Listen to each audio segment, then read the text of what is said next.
Assemblymember Shrestha, and thank you for your leadership on this bill and for introducing it in the Assembly and for making it a core part of the conversation that you've led with since your election. It's really a privilege for me to carry this bill in the Senate. Since I came into office in 2020, the number one issue that we get and that we hear from constituents in our office is problems with Central Hudson. That could be billing, that could be response times, that could be confusing bills, no bills. The number one issue we get is problems with Central Hudson. It is unconscionable that 4 years later, we are still dealing with the same fundamental and systemic problems that we had pre and during the pandemic. It is unconscionable that we are still dealing with a utility that is putting profits over people, and that no matter what, continues to make it more difficult for their customers and their ratepayers to actually get the information that they need to survive. Because that's what we're talking about here. When we're talking about energy, we're talking about a good that people need to survive in their communities. We're talking about heat in the winter when we have ice storms and frigid temperatures.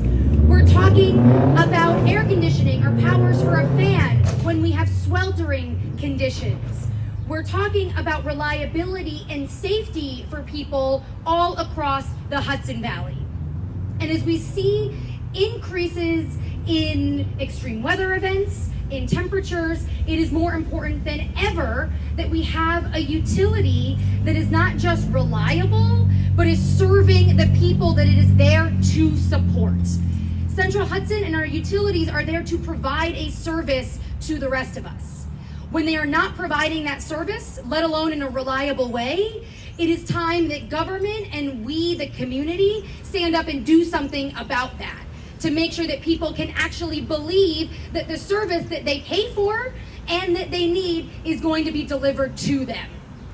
And if we have a utility that is falling short at nearly every aspect of that job, we have a responsibility to change the narrative and to change that conversation and to make sure people can actually be guaranteed the rights and the service that they deserve.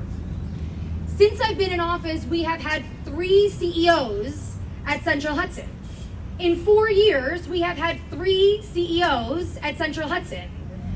That stat alone should demonstrate the disaster that is happening within that utility. If they cannot get their own management services right, how can we trust them to be able to deliver for the rest of us? And so for me, I not only come to this fight over the last 4 years of hearing from our constituents across our 3 of the 4 counties that I have the privilege of representing, but also having these conversations as a kid. I was recently talking to my mom about this bill, and she shared with me that in the 70s, one of the first things she did with my dad was actually work on a play that was performed in Woodstock about the challenges with Central Hudson. That was in the mid to late 70s.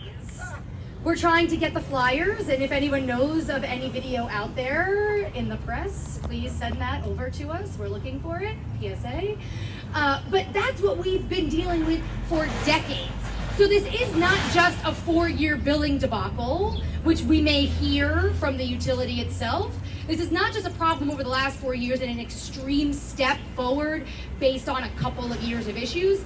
This is a decades-long problem that we have come to the edge of, that we need to finally address once and for all in a real capacity that serves the people of the Hudson Valley and the people who rely on this service to live.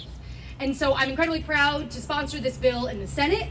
I'm incredibly proud to start this conversation in a real way, in a public, real way, so we can not just put this utility on notice, but also think about what we need for the future. And that's what this bill does. I'm proud to carry it. Again, I thank the Assembly member for introducing it and for leading on this conversation. And this is the first conversation of many regarding this bill. So thank you all very much.